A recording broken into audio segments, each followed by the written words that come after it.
court decided? Okay. Has it thrown away the BBI process, or the process can be revived?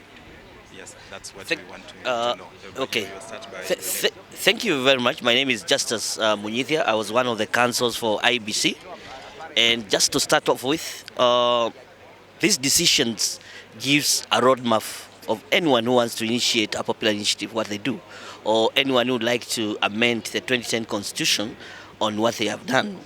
The first thing we must know is that the IBC has quorum and had quorum to receive the signatures. That was very clear. Two, uh, whenever you may want to initiate a popular initiative, then we must distinguish that it must be done by Wanjiku, it cannot be done by the president, that's very clear, and the president's role is not to initiate the process. There must be a citizen who is a promoter.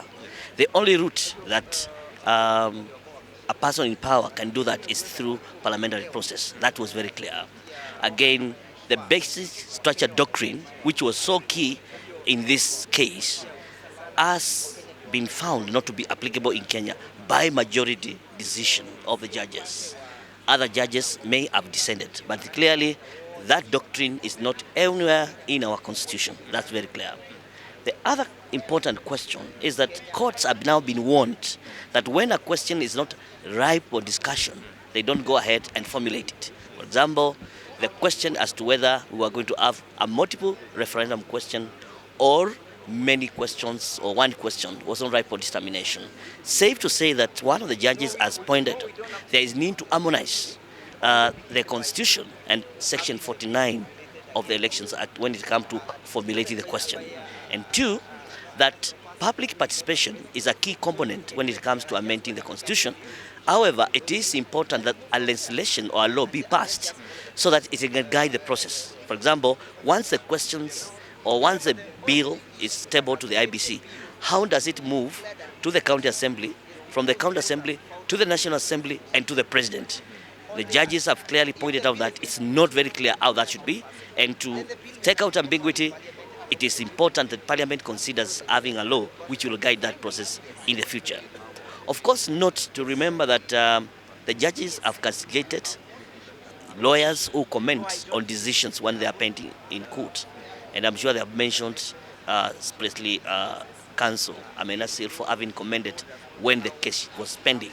I think that came out very clearly. So I believe now Kenyans will understand that there are two other aspects that it has been found the bill was unconstitutional.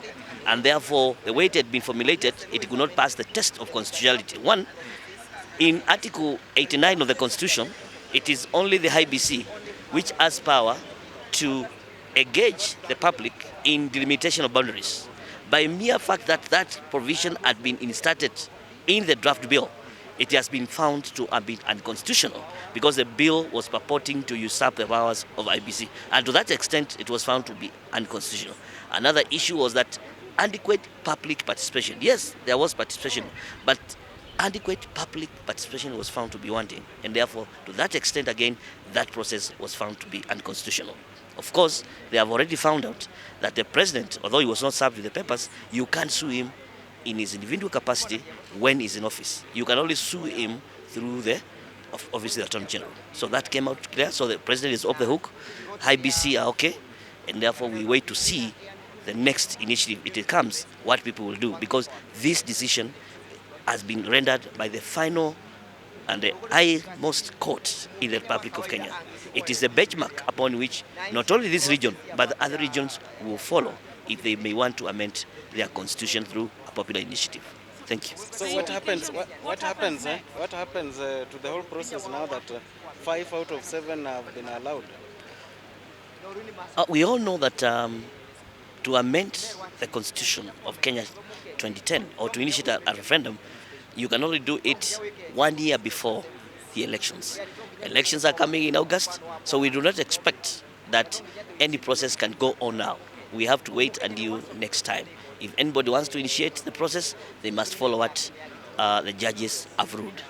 So the BBI process has come to an end, or is it still ongoing? Is there a legal framework for it to continue, or it has come to an end? I have said this, that from the outcome of this decision, and by reading of the constitution, the BBI cannot go on as it was framed. So what are the implications? What's next? Whoever wants can ask to start a process. To They have start to the afresh. process. They have to start afresh, follow the mechanism laid down in the constitution, engage the people of Kenya, and then we see what happens. So in essence, the BBI has been stopped for now. I don't want to use the word has been stopped. The court has pronounced itself on the mechanisms and what should happen, and the fate of BBI can only be discerned from the reading and the judgment of the court today. You have heard that some of the steps that were being introduced by the courts below, for example, the fourth step, which was created by the judiciary, has been found to have been unconstitutional because the only steps required were 3 steps: collection of signatures, public participation, and a referendum. The fourth aspect which was being introduced as to, for example, IBC to certify itself that the document had met the test of participation was nowhere.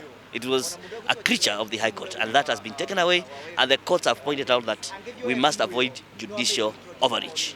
You can only read into the Constitution what is provided for in the Constitution. So the ball back to Waweru, Dennis Waweru, and Junet Mohammed. They were the promoters. We see what is it that they are going to do.